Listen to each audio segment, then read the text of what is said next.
नमस्कार दोस्तों, स्वागत है आपका ज्ञान यात्रा में, जहां हम विज्ञान को समझते हैं आसान भाषा में।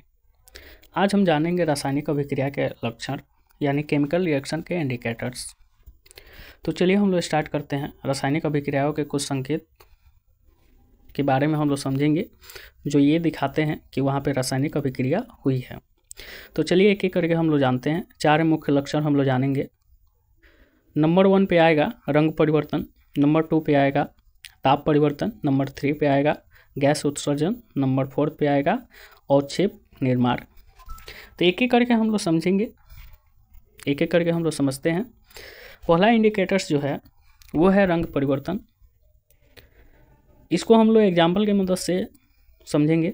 जैसे क्या है कि जब आयरन को कॉपर सल्फेट में डुबोया जाता है तो नीला रंग हल्का हो जाता है, यानी हरे रंग में बदल जाता है। ये जो नीला रंग है ये हरे रंग में बदल जाता है और नया पदार्थ का निर्माण करता है। तो यानी कहने का मतलब है कि कॉपर सल्फेट का रंग नीला होता है और आयरन से अभिक्रिया जब करता है तो वो हरा हो जाता है। तो इसका इक्वेशन देखा जाए तो Fe+CuSO4 यानी जब लोहे की कील यानी कॉपर यानी आयरन को जब कॉपर सल्फेट के विलयन में डालते हैं तो कॉपर को विस्थापित करके यानी FeSO4+Cu बनाता है।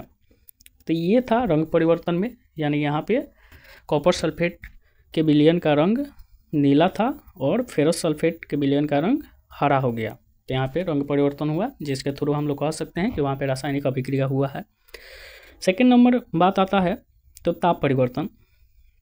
तो इस इंडिकेटर को हम लोग देखेंगे तो क्या कहता है, तो कैल्शियम ऑक्साइड यानी चूना जो होता है उसमें हम लोग पानी मिलाते हैं तो ताप उत्पन्न होता है। यहाँ पे ताप उत्पन्न हुआ, इसलिए इस अभिक्रिया को, इस टोटल अभिक्रिया को हम लोग ऊष्माक्षेपी अभिक्रिया कहेंगे, जिसको इंग्लिश में एक्सोथर्मिक रिएक्शन कहा जाता है।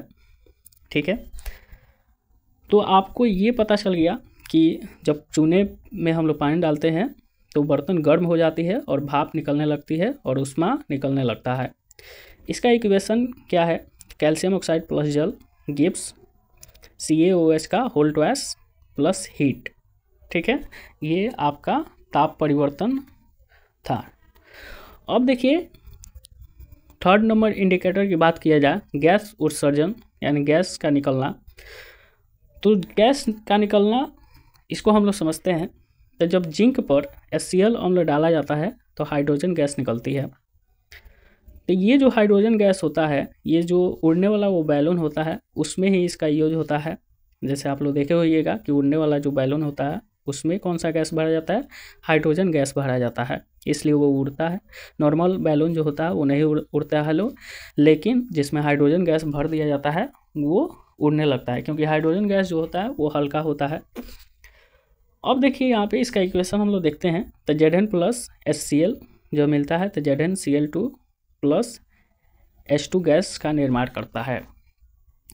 तो आइए हम लोग फोर्थ नंबर इंडिकेटर की बात किया जाए तो अवक्षेप का निर्माण को समझेंगे। तो क्या कहता है कि जब दो घोल मिलते हैं और तल में सफ़ेद ठोस बनता है तो उसे अवक्षेप कहते हैं।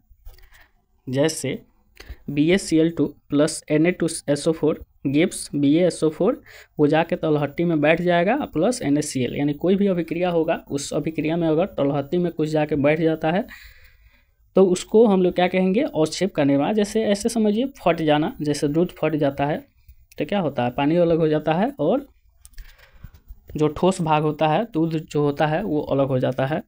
ठीक है, तो ये था हम लोग का 4 इंडिकेटर, जिसके थ्रू हम लोग ये समझ सकते हैं कि वो वहाँ पे रासायनिक अभिक्रिया हो रही है। तो दोस्तों हमने सीखा रासायनिक अभिक्रिया 4 लक्षण। एक बार फिर से हम लोग दोहराते हैं इसको। जैसे रंग परिवर्तन में आप लोग जाना